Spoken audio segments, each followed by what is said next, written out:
7 de setembro de 2021. Independência e democracia? Sim. Golpe? Jamais. O céu azul, cenário comum na capital federal, associado a pessoas vestindo camisas verde e amarelas pela esplanada dos ministérios, poderia dar um tom bonito, patriótico e significativo ao dia 7 de setembro.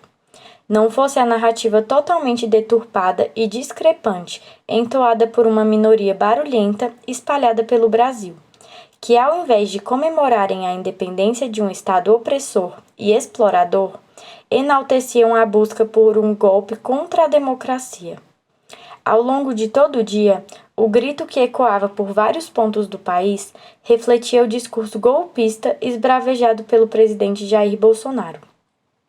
A manobra poderia ter colocado o Brasil de volta a um período ditatorial, executando definitivamente a nossa democracia.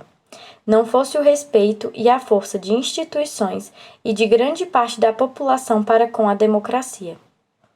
Em uma analogia bem distante, mas ao mesmo tempo bastante próxima da nossa realidade, a tentativa frustrada de Bolsonaro obteria eco no ano de 49 a.C. Voltando no tempo, nesta data, o direito romano, no período da República, proibia qualquer general romano de atravessar o rio Rubicão acompanhado de suas tropas, retornando de campanhas ao norte de Roma.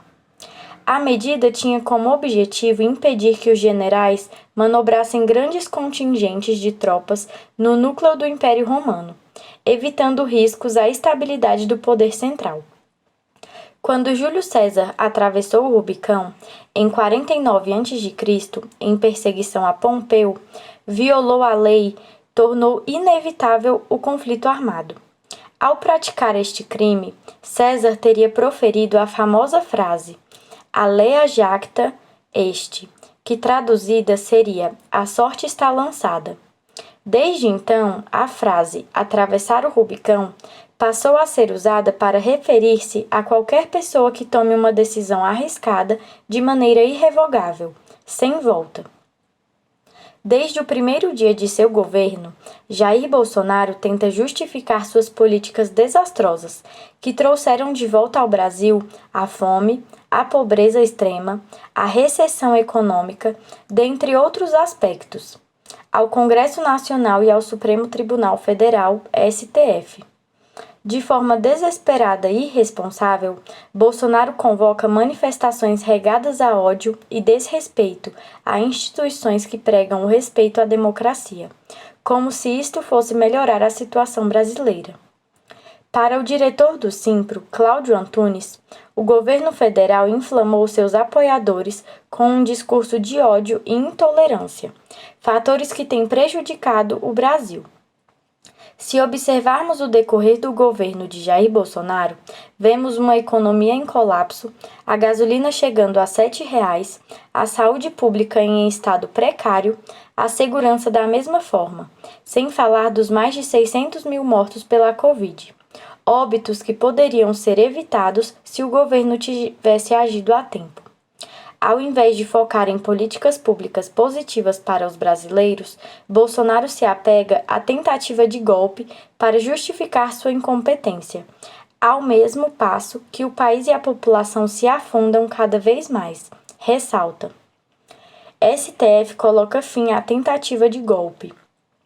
Com o enredo tramado e os atores atuando, o golpe começou a ser desenhado no dia 6 de setembro. Mesmo com o bloqueio feito pela Polícia Militar no Eixo Monumental para isolar a área central de Brasília, bolsonaristas retiraram as barreiras e abriram a porteira para que caminhões invadissem a esplanada. Com a tropa de choque estrategicamente posicionada e o discurso de ódio na ponta da língua de seus apoiadores, Bolsonaro tentava colocar, enfim, seu projeto em prática, na tentativa de obter sucesso em seu pleito ditatorial.